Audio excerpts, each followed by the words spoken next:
So I was having some thoughts on like a, I guess, somewhat taboo topic. This concerned a teacher that I knew at music school when I went to University of the Arts in Philly. This is kind of the story of the worst thing that I ever heard a music teacher tell a student, but also going to delve into questions of like, how should you treat students that have certain deficiencies? What is the responsibility of the teacher? These are interesting questions. So I knew this teacher when I went to UArts. I'm not going to say his name. It's possible that if you went to UArts that you'll know, but this dude was a real dick. Just a difficult personality. Who knows why exactly people are the way that they are, but probably a life in music didn't help this guy, because the life that we live as musicians is not very conducive to mental stability, and this dude was just kind of the epitome of somebody who was like a very good musician. They went through the whole music school thing only to just like become a professor at a music college and have that be their thing, and playing at the same local jazz cafe in the city that the students were playing at. Like, I have to imagine that if you're a teacher who's worked all your life to really become a master of jazz, and then you're just like playing the same gigs as the students who you're teaching during the day, there's probably something degrading about that. There might also just be something degrading about having worked all your life to become a true master at something, only to just not feel like the world values you. So I'm sympathetic to the notion of like music teachers just having this sort of like bitterness about them. It makes sense to me. Anyway, I digress. I knew this teacher. This dude was a dick. And first I'll tell you the worst thing that I really ever heard him say to a student, and then I'll tell you the worst thing I heard him say to a student in like a musical context. The worst thing I ever heard him say to a student was, there was this girl in the class who had Tourette syndrome, and every now and then she would tick in an audible kind of way. She had like a vocal tick and sounded like hiccups, and he nicknamed her Hiccups. He just said like, I'm gonna call you Hiccups, and then he just referred to her as that. That is so...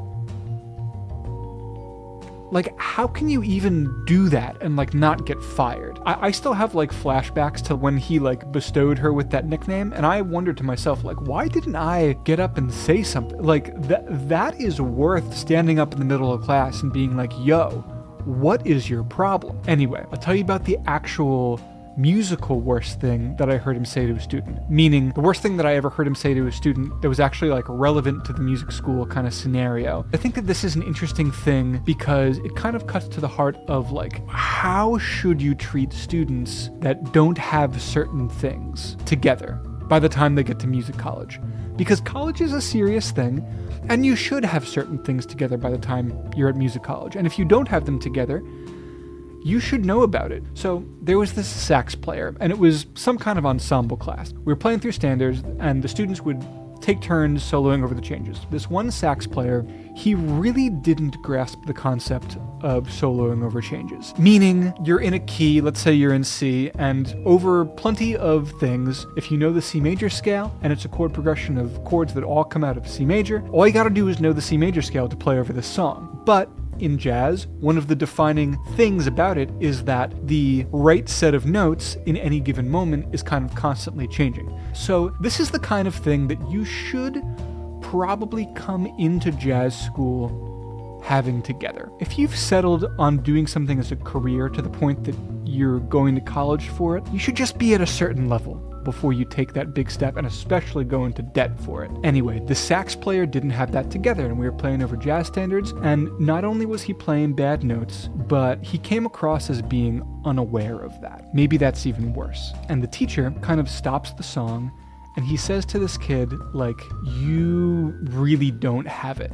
Like, I forget the exact words he used, but the idea was, you don't have it, and if you're serious about this, you should be told this, and you should know it now. In front of everybody. He says this in front of the class, and it was one of those, like, moments, you know? He didn't sugarcoat it either. He said it pretty bluntly, kind of harshly. And I think that this is an interesting thing because it's debatable whether this was wrong, and what this kid should have received. from his teachers. You know, like on one hand, it's not encouraging to be embarrassed in front of the class. That's the kind of thing that could make people quit. I think he literally said something like, you should seriously consider whether this is for you. That's a heavy thing to receive, and it's a heavy thing to receive in front of people. And yeah, that's just the kind of thing that might lead people to just decide that it's not for them and leave. But on the other hand, not everything is a good fit for everybody. And especially something as expensive as college, maybe it is worth telling people if they really don't have it and it's not for them. Maybe it would be better if music school was more like a serious boot camp that only accepts the best and brightest and turns them into truly great musicians who are equipped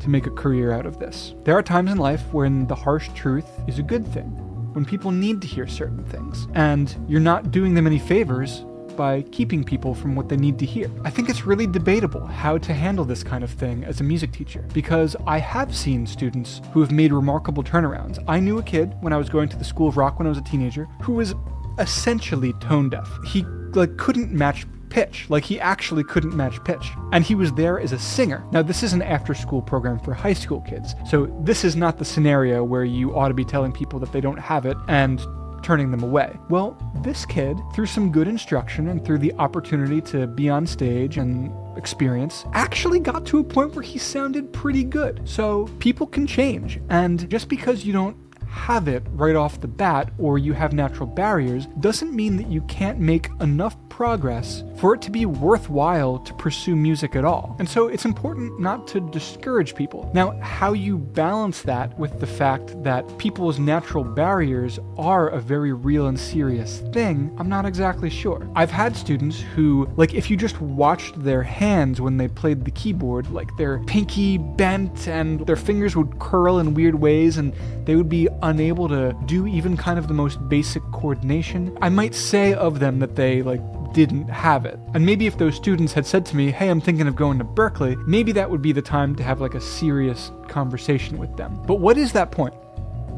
It's an interesting question. I think my opinion is that if you're literally in music school, that is a scenario where it's not only good to tell people the real truth about where they're at and what it means, but maybe you kind of owe it to them. So on one hand, I think I agree with what this teacher did. On the other hand, this teacher was a really bitter guy. Just your classic guy who studied jazz all his life, achieved mastery, and then went on to do really nothing but teach at a university, probably struggling financially because teaching at a music college can be really not a great gig financially, and he probably could have been less of a dick about it. Anyway, let me know in the comments, how should you handle these things? What degree of truth and candidness about where they're at do you owe to your students? It's an interesting topic, so I'm curious to hear your thoughts.